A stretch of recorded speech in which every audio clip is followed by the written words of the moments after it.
It's probably the biggest ongoing news story of the year concerning the rail industry, and yet somehow I haven't got round to covering it until now, so let's cover it. One of Labour's main promises upon being voted into government was the nationalisation of the railways. But what does that mean? Where are we now? And what does the future hold? Welcome to Network News. The downsides of the privatised rail system have been well documented and discussed at length by other YouTubers, so I shan't dwell on it in this video, but instead talk about the system which might replace it. The plan is to create a new nationalised operator called Great British Railways, which will be responsible for operating and maintaining Britain's railways, as well as running passenger services along them.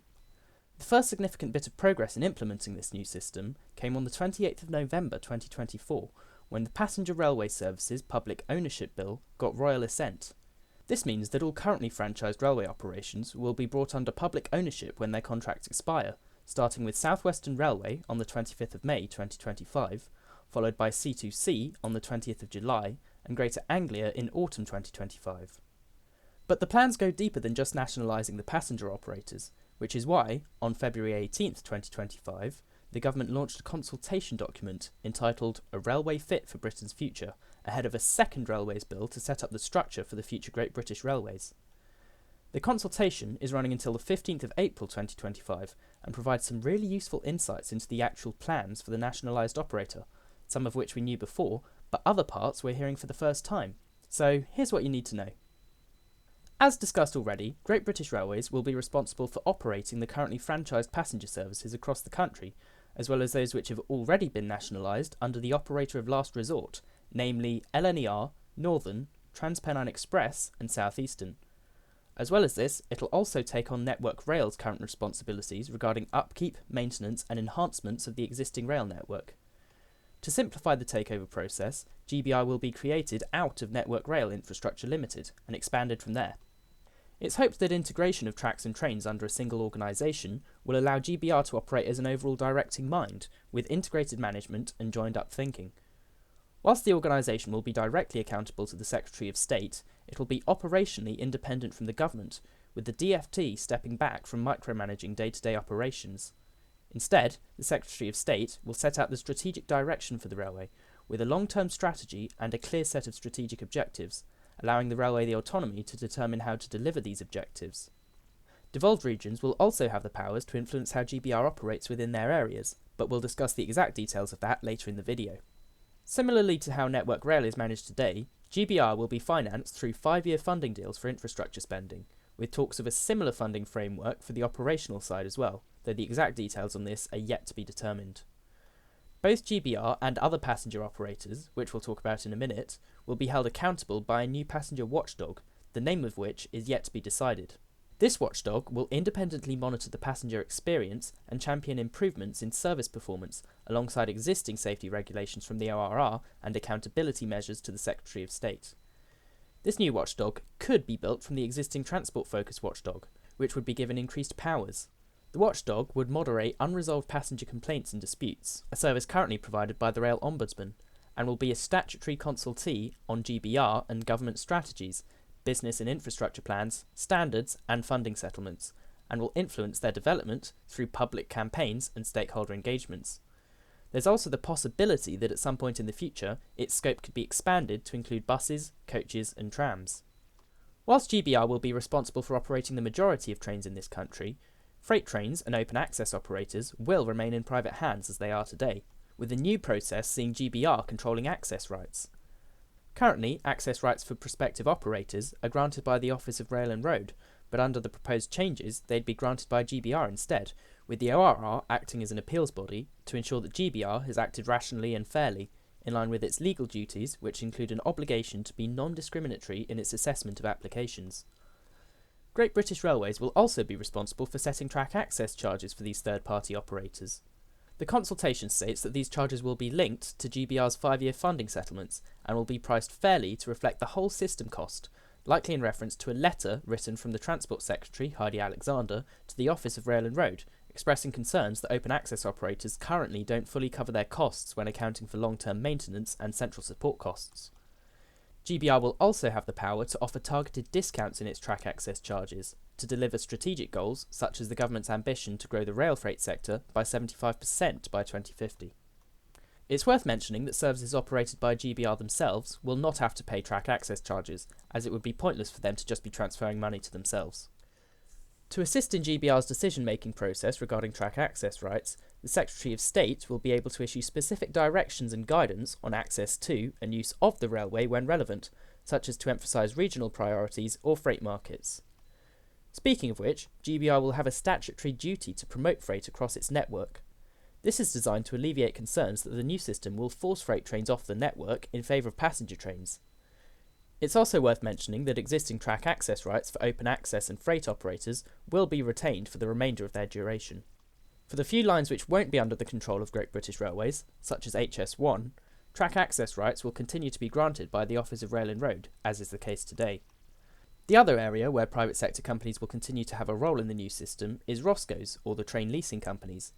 These are the organisations which actually own the trains and then lease them back to the operating companies, which in this case means GBR. Procuring trains this way is a lot like leasing a car, cheaper in the short term but more expensive in the long run. ROSCOs are one of the most profitable aspects of the modern railway operation, and as such the decision to stick with them has prompted criticism from those who would prefer to see the whole system nationalised. One of the main promises of the railway's nationalisation has been to simplify ticketing. The exact details on what form this will take are still unclear, but from everything we've heard, it seems unlikely that fares will actually be made cheaper, and if LNER's fares simplification trial is anything to go by, they could actually be made more expensive.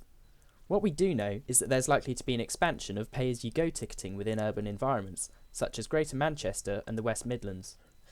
GBR will offer a unified ticketing platform to replace the multitude of websites and apps used by each separate train operating company. This will continue to retail alongside third-party resellers such as Trainline, as well as sites from open access operators such as Lumo and devolved operators such as ScotRail and Transport for Wales. Whilst not explicitly mentioned in the consultation document, there had previously been talk of the GBR app/website offering a best price guarantee, which would presumably utilise split ticketing by default. The fares themselves will in theory be set by Great British Railways. However, in practice, the Secretary of State will set out parameters and guardrails that will govern GBR's fare setting activity in line with its funding settlements. Open access and devolved operators will continue to set fares as they do today, and rail cards will continue to be offered across all routes. Finally, let's talk about how the nationalised operator will work with devolved powers, both for the devolved nations and for mayoral strategic authorities. Both will be given a statutory role in governing, managing, planning and developing the rail network. To lift a sentence straight out of the document, this will bring decision-making as close as possible to local communities, whilst recognising that, as a nationally integrated network, the railway's governance must balance local, commuter, regional, national, international and high-speed services, as well as the role of freight. Existing devolved operations in Scotland, Wales, Liverpool and London will remain in place, with an ambition to expand to include other cities as well. This means that operators such as ScotRail will continue to operate, even though the infrastructure they're running on will now be owned by GBR. Additionally, legislation will mean that GBR will be required to collaborate with devolved governments and mayoral strategic authorities to ensure that national and local strategies are factored into decision-making. I spoke earlier about how GBR will be guided by a long-term strategy set out by the Secretary of State.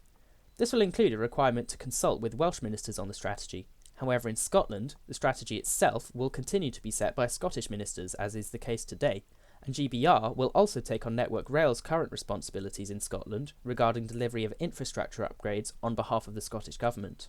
Wales hasn't been completely forgotten.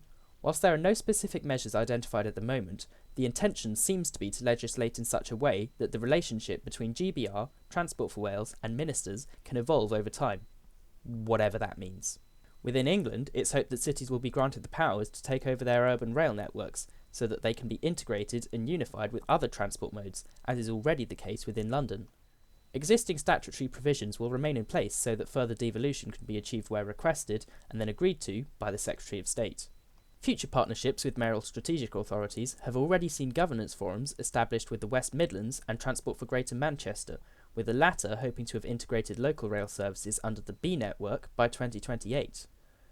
The government intends to establish a right to request so that other strategic authorities can apply to run rail services and/or assets. There's no details about the specifics of this process at the moment, as it would sit outside of the railways bill they're currently consulting on, but it's useful to have some idea of what we could potentially be looking at in the future.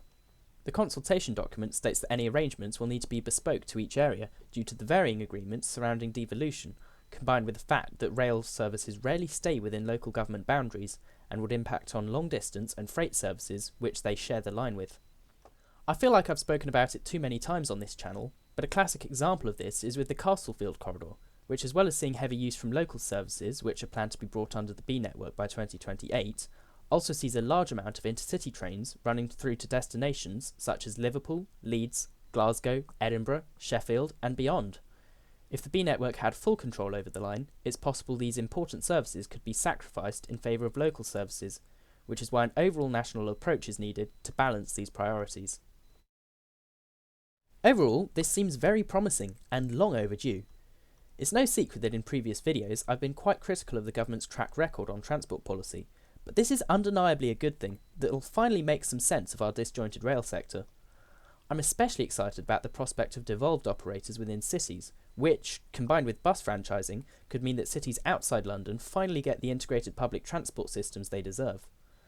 I also think it's good that GBR will have control over access rights for private operators using their tracks, but do have some concerns over whether or not this will see freight being forced off the network, even in spite of the statutory duty to promote it. I also have concerns that there are shortfalls to the plan, such as the lack of control GBR has over capital investments in things like new lines, where it should be able to clearly articulate what's needed to central government. The continued use of Roscoes is also somewhat frustrating when considering how much more expensive they are in the long term. As others have pointed out though, the main thing that seems to be lacking from this plan is a draft statement from the Secretary of State regarding the strategic direction and long-term plan for the railways, as this will have an enormous impact on how effective GBR will actually be in delivering benefits for the country. Despite this, I'm still very excited to see these changes implemented, and this is undoubtedly a good news story to be celebrated. But what are your thoughts on the proposed structure for Great British Railways? The consultation is running until the 15th of April, so I'd encourage you to respond to that to make sure your views are heard. A link will be provided in the description for you to do that, but until next time, I'm going to say thank you for watching. Feel free to make your thoughts known in the comments, and subscribe to Network News for more updates like this. Cheerio!